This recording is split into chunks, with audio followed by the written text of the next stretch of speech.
Bom dia. Feliz sábado, irmãos. Que bom que você está aqui no Espaço Novo Tempo, um lugar onde nós separamos a cada semana para podermos compartilhar esperança, para podermos partilhar um pouquinho daquilo que Deus tem feito na nossa vida e para aprendermos grandes lições que Ele nos traz através da palavra dEle. Que bom que você está aqui. Eu convido você a abrir sua Bíblia no Evangelho de João, no capítulo 5.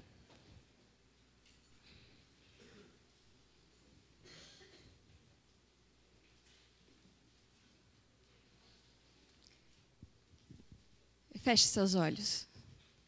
Nós vamos buscar a Deus mais uma vez para que o Espírito Santo possa falar no nosso coração nessa manhã. Querido Deus que estás nos céus, nós estamos com a Tua palavra aberta e pedimos que o Teu Santo Espírito fale conosco nesse momento. Que possamos aprender lições, possamos praticá-la em nossa vida e possamos deixar nossa vida de pecado, possamos ter um verdadeiro encontro contigo, possamos endireitar os nossos caminhos e, acima de tudo, Senhor, mostrar quão grandes coisas o Senhor fez por nós. Fica conosco, Senhor. Abra a nossa mente e o nosso entendimento. Em nome de Jesus. Amém. Bom, eu escolhi um tema para nós estudarmos juntos hoje, que para mim é um tema muito gostoso de se falar e de se viver. Não sei se está dando para vocês enxergarem bem, mas o tema é além do que os olhos podem ver. Esse é um tema muito interessante porque dá esperança. Porque faz com que nós pensemos nas coisas de uma outra perspectiva. Parece que quando nós lemos essa frase, nós podemos encarar os problemas de uma outra forma. E é exatamente isso que essa frase propõe. Mas através dessa frase, nós podemos também encontrar aí já alguns obstáculos, alguns desafios. Sabe por quê? Como é que eu posso ver além daquilo que os meus olhos veem, se eu não estou num relacionamento íntimo com aquele que vai além dos meus olhos? Olha como é complexo. A palavra de Deus diz o seguinte. Vou pedir para o Maurício me ajudar, que não está mudando aqui. Pode clicar mais um, Maurício, por favor. Olha só o que a palavra de Deus diz. Opa! Pois os meus pensamentos não são os vossos pensamentos ou os pensamentos de vocês. Nem os seus caminhos, os meus caminhos, declara o Senhor. Assim como os céus são mais altos do que a terra, também os meus caminhos são mais altos do que os seus caminhos. E os meus pensamentos mais altos do que os seus pensamentos. Um verso que diz para mim e para você assim, puxa vida, é difícil. É difícil porque o meu parâmetro de relacionamento terreno, ele diz assim, bom, para eu ter um relacionamento, eu preciso ter afinidade. A pessoa tem que pensar como eu, para dar certo. Uma amizade. A pessoa tem que ter coisas em comum comigo, para que eu consiga estabelecer um relacionamento. E aí Deus diz o quê? Os meus pensamentos não são os vossos pensamentos. Aquilo que você gosta de fazer não é bem aquilo que eu gosto de fazer. Como então estabelecer um relacionamento a partir deste verso? Como então ver além daquilo que os meus olhos hoje veem? Parece que é impossível ter um relacionamento íntimo com Deus, andar com Ele, fazer a vontade dEle, se os pensamentos dEle parece que não são os meus. Como? Aí você pensa assim, bom, num relacionamento, no meu parâmetro de relacionamento terreno, para dar certo uma amizade, um dos dois lados tem que ceder. Um dos dois lados tem que se adequar. Isso é assim que funciona no casamento, é assim que funciona na amizade, é assim que funciona no trabalho. E aí, eu penso o seguinte, alguém tem que mudar. E quem é que muda? Quem é que eu quero que mude? Eu não quero mudar. Eis o problema. Eu não quero mudar. Para o relacionamento com Deus dar certo, parece que Deus é que tem que se adequar aos meus padrões. E aí complica a vida do ser humano. A nossa vida fica muito complicada. Sabe por quê? Porque eu acho que é impossível. Porque eu vejo só aquilo que está na minha frente e eu acho que não tem cabimento seguir a vontade de Deus porque ele não se encaixa nos meus padrões de relacionamento. Olha só o que diz um outro verso. Vamos ver? Um outro verso diz o seguinte, que está lá em Mateus, no capítulo 6, versículo 22. Os olhos são a candeia do corpo. Se os seus olhos forem bons, o que acontece? Todo o seu corpo será cheio de luz. Mas se os seus olhos forem maus, o que acontece? Leiam. Todo o seu corpo será cheio de trevas. Portanto, se a luz que está dentro de você são trevas, que tremendas trevas são.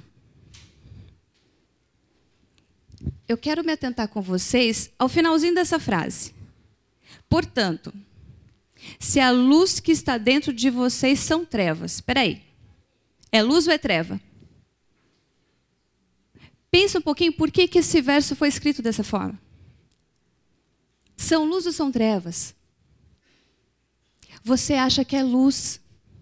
Esse é o grande engano do nosso coração. Muitas vezes nós fazemos coisas, temos atitudes, pensamentos, palavras, achando que são luz. Quando na verdade são trevas. Porque elas não estão de acordo com a vontade de Deus. E aí, o final do verso diz o quê? Que tremendas trevas são. Cuidado. Mas isso aqui é só uma introdução. Sabe por quê? Porque agora nós vamos ao livro de João, no capítulo 5, e nós vamos conversar um pouquinho sobre um homem que teve uma perspectiva diferente, que viu além daquilo que os seus olhos podiam ver. Vamos ler juntos? João 5, a partir do versículo 1 até o versículo 9. Diz assim: passadas essas coisas, havia uma festa dos judeus e Jesus subiu para Jerusalém. Ora, existe ali junto à porta das ovelhas um tanque chamado em hebraico de Betesda, o qual tem 5 pavilhões. Nestes jazia uma multidão de enfermos, cegos, coxos, paralíticos, esperando que se movesse a água, porquanto um anjo descia em certo tempo, agitando-a, e o primeiro que entrava no tanque, uma vez agitada a água, sarava de qualquer doença que tivesse. Estava ali um homem enfermo, havia 38 anos. Jesus, o vendo deitado e sabendo que estava assim há muito tempo, perguntou-lhe: queres ser curado? Respondeu-lhe o enfermo: Senhor, não tenho ninguém que me ponha no tanque quando a água está agitada, pois enquanto eu vou, desce outro antes de mim. Então lhe disse Jesus: levanta-te, toma o teu leito e anda. Imediatamente o homem se viu curado e, tomando o seu leito, pôs-se a andar. E aquele dia era sábado. Eu trouxe uma imagem para vocês poderem ver como é que era o tanque de Betesda. Então, aqui nós podemos ver que são 5 pavilhões, contando com esse do meio aqui, né? Então, eram 2 tanques, um ao lado do outro. E dentro desses pavilhões tinham esses tanques, que também eram piscinas, onde cabia-se muitas pessoas ali. Se você reparar, no verso 4, o verso todo está entre colchetes, em algumas bíblias. Por quê?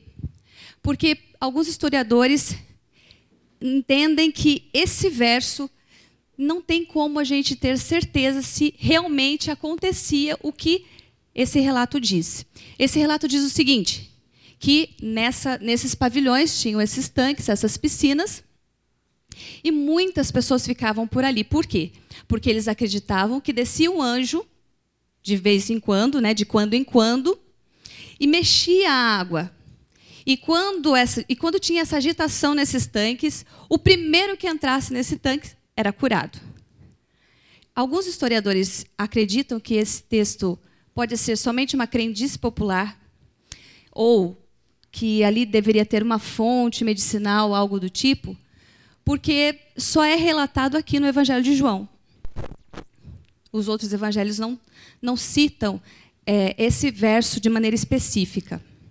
Então, eles também acreditam que pode ser verdade, porque alguém copiou, mas pode também ser o relato de um dos copistas do Evangelho de João.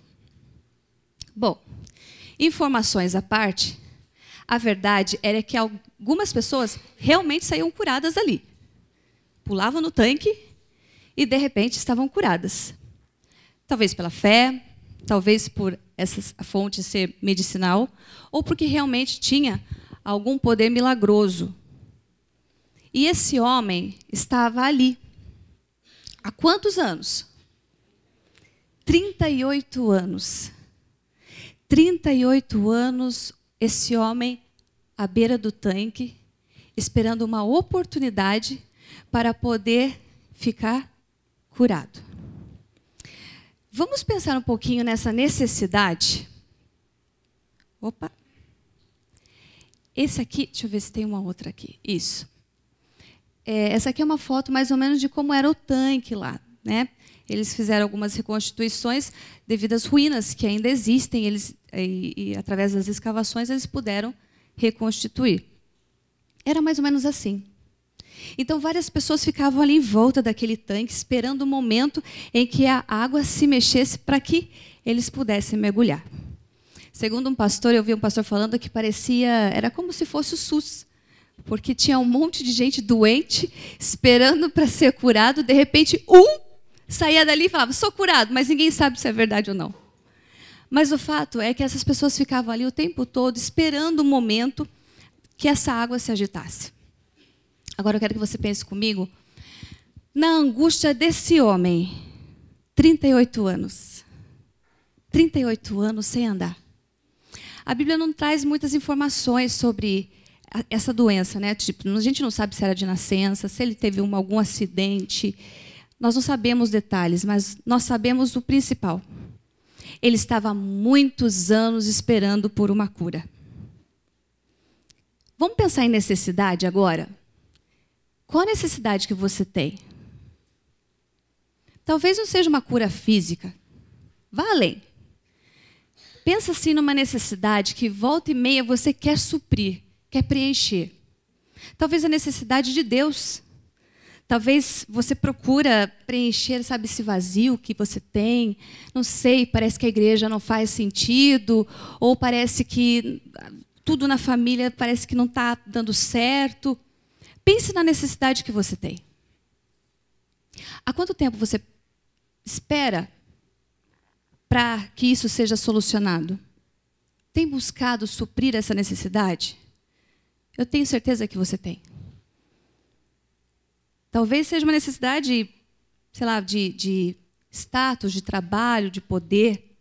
Pensa naquilo que você quer ter, que você acha que você precisa ter, e você tem orado para ter.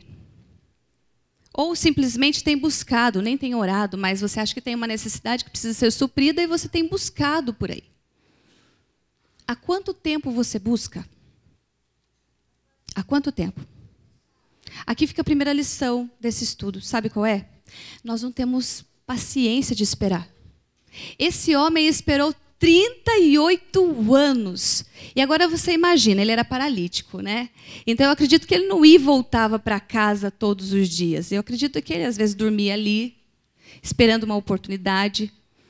E ficava atento, realmente, ao momento em que a água se movesse para que ele pudesse ser curado. Ele esperou 38 anos. E às vezes a gente não consegue esperar meses por uma resposta de Deus. Aqui fica a primeira lição. O nosso tempo é muito pequeno perto do tempo de Deus. Mas nós vamos à frente. Além da necessidade, uma coisa a gente pode observar: a esperança que esse homem tinha. Ele tinha certeza de que ele seria curado se ele conseguisse pular ali. Ele tinha certeza, essa esperança. Ele via além do que os olhos dele podiam ver. Ele via além. Ali tinha muitos enfermos, muitos. Ele tinha um problema com as pernas. Ele sabia que para ele seria muito mais difícil chegar na frente de outra pessoa. Mas mesmo assim ele continuava ali. Ele não desistia. Todos os dias. A Bíblia também não relata por quantos anos ele ficava perto desse tanque. Mas eu acredito que a partir do momento em que ele teve sã consciência de pedir para Deus para ser curado ou querer ser curado, ele estava nesse tanque. Então, isso já fazia muitos anos. Esperança. Ele não desanimava. E às vezes a gente desanima por tão pouco. Nós não temos essa paciência de esperar. Nós não sabemos como esperar. Bom, mas o fato é que esse homem estava esperando. A segunda grande lição é onde ele estava buscando isso. O tanque de Betesda, que para ele era o tanque milagroso, era o tanque da solução do problema dele. E às vezes nós buscamos também. Buscamos soluções para as nossas necessidades. Às vezes eu não estou muito satisfeito com alguma situação na minha casa, então eu vou buscar soluções. Mas qual é o tanque que eu estou buscando? Que tanque é esse? Já parou para pensar que muitas vezes nós estamos buscando soluções em tanques de Betesda? Onde pessoas dizem que pode fazer uma cura, onde pessoas dizem que pode ser milagroso, quando na verdade pode ser somente uma ilusão? Já parou para pensar nisso? Terceira lição que nós podemos tirar desse texto é o seguinte: lá no verso 6, diz que esse homem estava ali, esperando o momento para entrar no tanque, e quem aparece? Quem aparece? Jesus. E curioso, Jesus não aparece fazendo grandes alardes, né? Os discípulos não aparecem anunciando Jesus. Vejam, chegou o mestre, esqueçam o tanque. Aqui está o homem que pode curar todas as suas doenças, sarar todas as suas feridas, acabar com todos os seus problemas. Não acontece dessa forma. Ele chega de mansinho. E diz a Bíblia, no verso 6, que ele sabia o que aquele homem estava passando. Ele sabia quanto tempo aquele homem já estava procurando a cura. E ele chega pertinho daquele homem. E ele olha para ele e diz o quê? Faz uma pergunta. Queres ser curado? Perceba aqui que Jesus, quando ele chega na minha vida, na sua vida, ele não chega atropelando. Ele chega fazendo uma pergunta, porque Jesus é muito educado. Queres ser curado? Sabe essa sua necessidade? Quer suprir essa sua necessidade? E olha só que interessante. Vocês acham que esse homem queria ou não ser curado? Lógico que ele queria. Claro que ele queria. Mas ele não responde nem sim e nem não. Ele responde de uma outra forma. Vamos acompanhar? O verso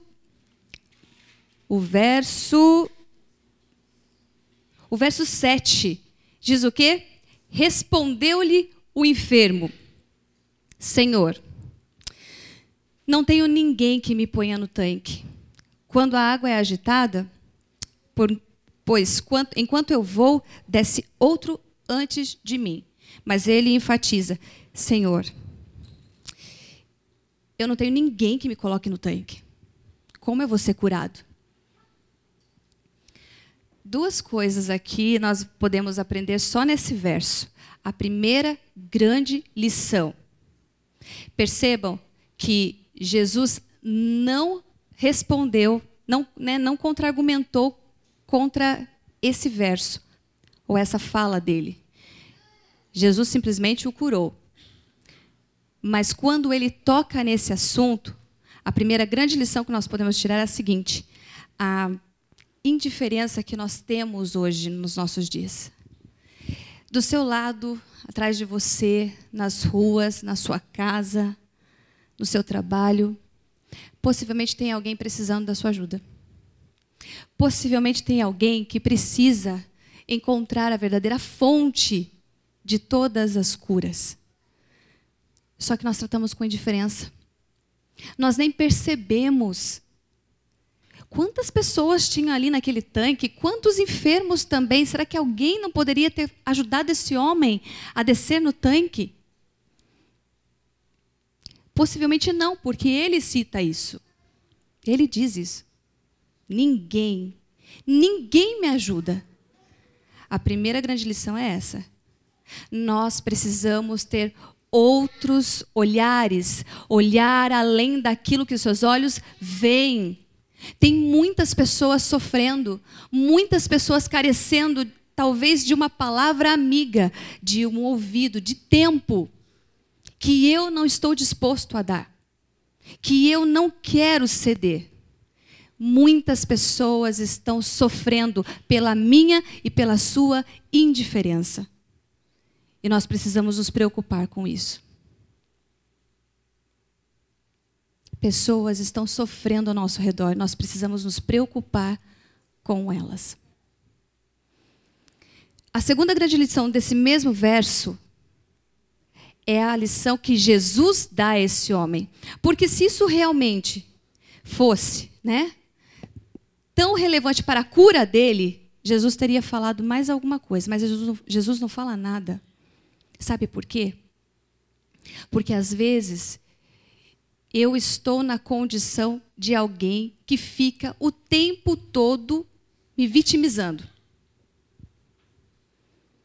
Ai, porque eu não vou na igreja, porque as pessoas nem notam que eu estou lá, porque ninguém olha para mim, porque ninguém faz nada por mim. Nós precisamos, sim, acalentar nosso coração e melhorar, sim, a nossa atenção às pessoas. Mas esse não pode ser um motivo que me afasta de Deus. Eu não posso culpar as pessoas pela minha atitude, pela minha decisão. Vamos pensar aqui. Esse homem tinha tudo para ficar lá na casinha dele, no quarto dele, em depressão profunda, num quarto escuro, sem querer ver ninguém. Tinha ou não tinha? Ele tinha motivos. Vários anos ele ali perto do tanque, ninguém ajudando ele a entrar no tanque para ser curado. Ele não via soluções para os problemas. Toda vez que aquele tanque, aquela água se movia, alguém pulava na frente dele. Olha quanta frustração esse homem acumulou. Olha quantas vezes esse homem tentou. Ele tinha todos os motivos para ficar na casa dele e não sair de lá nunca mais. E ficar quietinho lá, em depressão. Mas não, ele vai até o tanque. Ele tem esperança. Ali na primeira oportunidade, quando ele vê um homem perguntando para ele se ele quer ser curado, ele não perguntou se era Jesus, quem ele era. Ele estava, de uma forma indireta, ele estava pedindo ajuda. Ele estava dizendo assim: por favor, não tem ninguém aqui que me ajuda. Você me ajuda? Eu quero ser curado. E então Jesus olha para ele e diz o quê? Levanta-te e anda. Pensa como é que esse homem ficou nesse momento. Ele poderia ter falado assim: como assim levantar e andar? Eu estou pedindo a sua ajuda para me colocar no tanque, não para que eu vá sozinho. Mas a Bíblia fala o quê? Que naquele momento aquele homem se viu curado. Se viu curado. Mas olha que é interessante. Jesus simplesmente, aliás, não somente disse para ele: Levanta-te e anda. Mas Jesus deu também uma outra ordem. Qual ordem? Levanta-te, pega o teu leito e vai. Tem um porquê. Aqui a gente vai parar um pouquinho, porque nós vamos continuar lendo o verso 10 até o verso 14. Depois nós vamos voltar aqui para nós entendermos o porquê que Cristo pede para que esse homem, então, pegue a sua cama e vá com ela para casa. Vamos continuar lendo? Verso 10 diz assim. Aliás, vamos ler do 9 em diante. Imediatamente, o homem se viu curado e, tomando o leito, pôs-se a andar. E aquele era dia de sábado. Por isso, disseram os judeus ao que fora curado: hoje é sábado e não te é lícito carregar o leito. Ao que lhe respondeu: o mesmo que me curou me disse: toma o teu leito e anda. Perguntaram-lhe eles: quem é o homem que te disse: toma o teu leito e anda? Verso 13. Mas o que fora curado não sabia quem era, porque Jesus se havia retirado por haver muita gente naquele lugar. Verso 14. Mais tarde, Jesus o encontrou no templo e lhe disse: olha que já estás curado. Não peques mais, para que não te suceda coisa pior. Agora vamos voltar um pouquinho. Aquele homem pegou, então, aquela cama, que ele já estava ali há vários anos, deitado, esperando, colocou feliz da vida a cama nas costas e começou a voltar, então, para sua casa. Nesse caminho, ao voltar para casa, era dia de sábado. Era dia de sábado. E aqui, alguns judeus param aquele homem e falam assim: escuta, a lei de Moisés diz que hoje é sábado e não se pode carregar cama. Não se pode carregar o leito, porque isso é trabalho. Quem, pois, te mandou carregar esse leito? E aquele homem feliz da vida falou assim: ó, não sei quem mandou, mas eu só sei de uma coisa: foi o homem que curou as minhas pernas. Foi o homem que disse para eu pegar o leito e andar. Foi ele que disse. E então aquilo levantou, né, alguma curiosidade daqueles judeus. Mas nós vamos parar por aqui e aprender mais uma lição. Nós somos aqui cristãos que obedecem à palavra de Deus. Nós respeitamos e reverenciamos o sábado como o dia do Senhor. Mas nós, em nenhum momento, nós entendemos que o sábado não pode ser usado para se fazer o bem. O sábado é um dia separado por Deus para que eu tenha um encontro com Ele, um encontro com a minha família e possa beneficiar outras pessoas com as minhas ações. Nós não somos legalistas. Pelo contrário, nós obedecemos exatamente o que a ordem de Deus pede. Você cuida do seu próximo. Mas algumas pessoas não entendem dessa forma. Então, cuidado. Cuidado para não cair na religiosidade. Cuidado para que você não confunda a obediência a esse mandamento, ao conceito real que é esse dia separado por Deus, para impedir as outras pessoas de participarem desse momento. Seja um cristão. E o cristão faz aquilo que Cristo fazia. E o que é que Cristo fez no dia de sábado? Curou aquele homem. Jesus, no dia de sábado, deu àquele homem esperança. Deu àquele homem vitória. Ajudou aquele homem. Nós precisamos ser cristãos verdadeiros. Essa fica uma grande lição. Agora, nós vamos voltar um pouquinho ao verso 6. Ao verso 8, desculpa.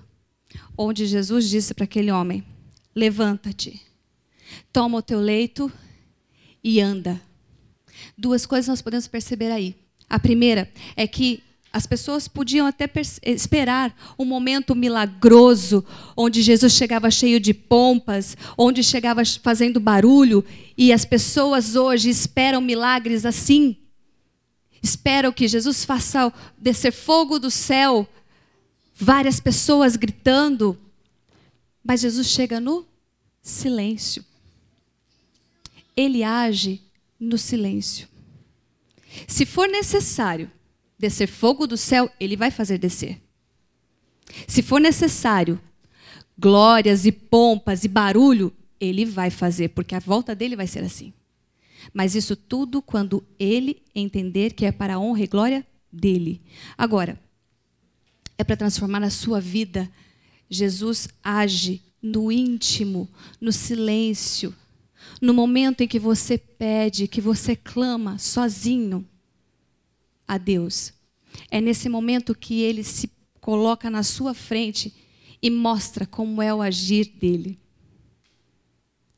Mas Jesus chega para aquele homem e fala assim, só para aquele homem: você quer ser curado? Levanta-te, pega a tua cama e anda. Tem um grande motivo pelo qual Jesus pediu para que aquele homem pegasse a cama. Sabe qual é? Todas as vezes que aquele homem, por algum motivo, esquecesse aquela cama, começasse a fazer gracinha com aquelas pernas que Jesus deu para ele, começasse a ir para lugares que talvez Deus não aprovaria, ele olharia para aquela cama e ele veria de onde ele veio. É isso que Cristo faz. Sabe aquilo que você passa para poder se converter? Sabe aquelas decisões difíceis que você tem que tomar para poder servir a Deus? Deus não quer que você se esqueça. Ele quer que você olhe para elas e veja de onde você veio. Sabe por quê? Porque é exatamente aí que nós conseguimos ver as maravilhas que Ele tem feito na minha vida. Eu tenho certeza que você deve ter uma cama. Eu tenho certeza que todo mundo aqui tem um leito que quando você olha para trás, você fala assim, puxa vida, eu era daquele jeito. E eu não sou mais. Então eu não posso ficar me vangloriando o tempo todo, porque a cama me faz lembrar de como eu era. Eu não devo jogar a cama fora, porque ela precisa me lembrar da onde eu vim. Ela precisa me fazer lembrar do verdadeiro milagre que Cristo fez na minha vida. Mas sabe qual é o maior problema disso? É que mesmo com a cama ali, eu não consigo ver além daquilo que os meus olhos veem. E aí chega 1 ano, 2 anos, eu começo mais uma vez a me frustrar, colocar culpa nas pessoas, a justificar os meus erros, e eu esqueço a cama. E aí Cristo vem mais uma vez e Ele mostra para nós, através da sua palavra, o que está além dos nossos olhos. Sabe o que está além dos nossos olhos? Opa! A ruína. Esse aqui é o tanque de Betesda hoje, lá em Jerusalém. Só ruína. Não existe mais aqueles pavilhões bonitos. A água é bem escassa. Ficou um lugar sombrio e um ponto de visitação, mas em ruínas. Então começa a se lembrar daquilo que você acha que pode trazer cura à sua necessidade e que é somente ilusão. E com o passar dos anos isso vai se acabar. Não se iluda com as coisas do mundo. Não se iluda achando que você pode encontrar solução para suas necessidades em algo terreno. Algo, alguém, posição, dinheiro. Não tem como. A única pessoa que pode solucionar o meu problema e o seu problema é Jesus Cristo. A única pessoa. Então nós precisamos buscar a fonte correta. Nós precisamos entender que tudo nesse mundo é passageiro. O governo de Deus é maravilhoso. Se nós pudéssemos ver além dos nossos olhos, nós entenderíamos quantas e quantas vezes diante de uma tentação, existem anjos lutando por nós. Isso é comprovado pela palavra de Deus. Se nós pudéssemos ver além dos nossos olhos, além daquilo que esse mundo nos ilude, das luzes que ele nos traz, nós poderíamos ver a guerra que existe entre o bem e o mal pela minha vida, pela sua decisão, pelo seu coração. E nós não conseguimos ver. Para terminar, eu gostaria que você abrisse sua Bíblia em 2 Reis. 2 Reis, no capítulo 6. Quando você tiver mais tempo, leia essa história toda em casa, porque esse também é um outro sermão muito profundo sobre esse tema, do que os nossos olhos não conseguem ver. Mas eu vou resumir até chegar nesse verso.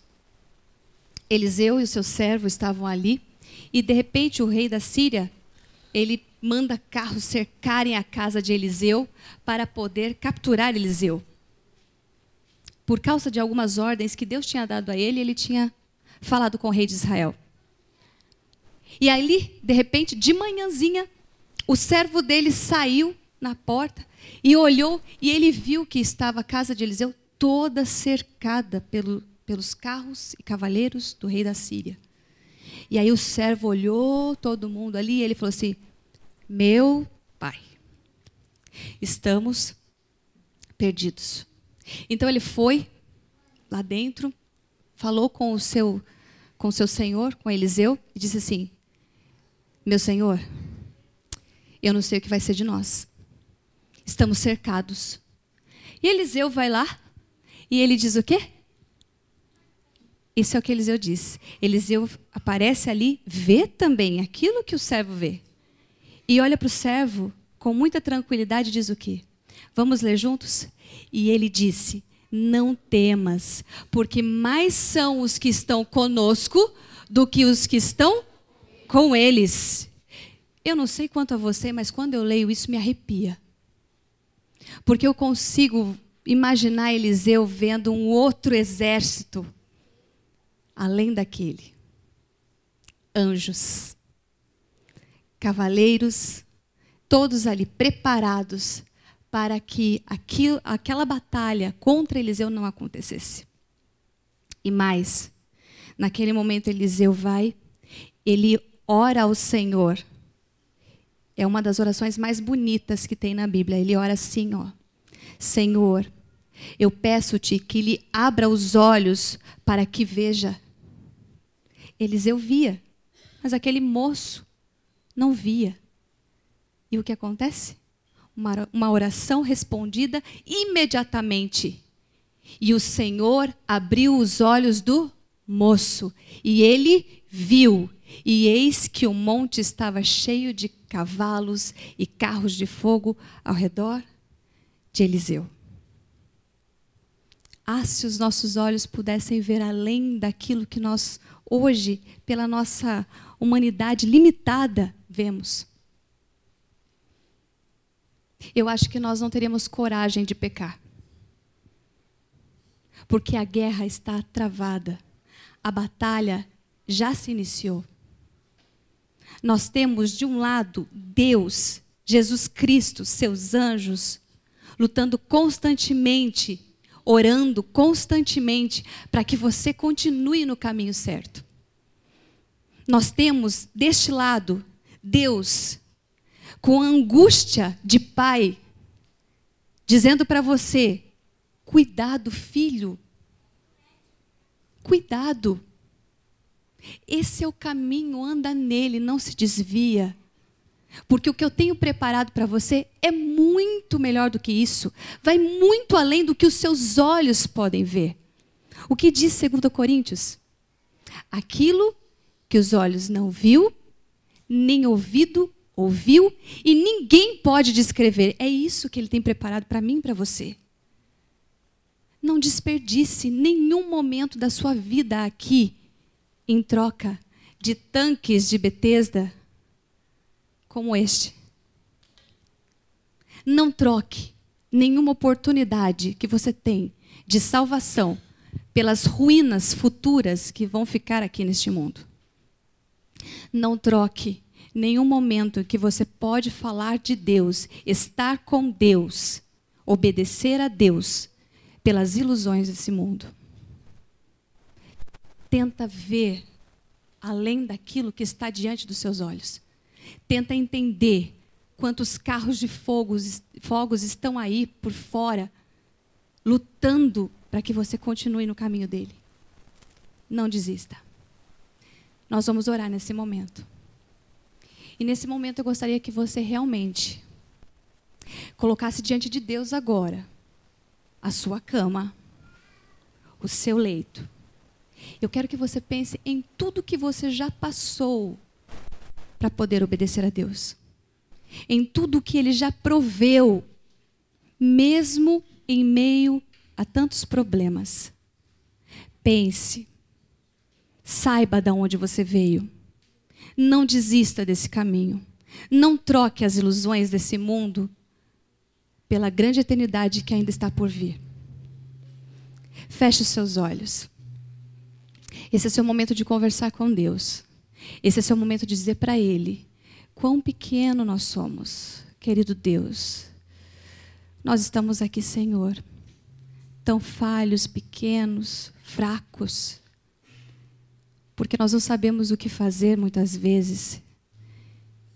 Nós não sabemos como agir. Nós somos ludibriados por esse mundo de pecado. Tantas coisas acontecem à nossa volta e nós esperamos uma necessidade momentânea ser suprida. Nós esperamos a vontade ser saciada, quando na verdade nós não conseguimos ver além do que está nesse mundo.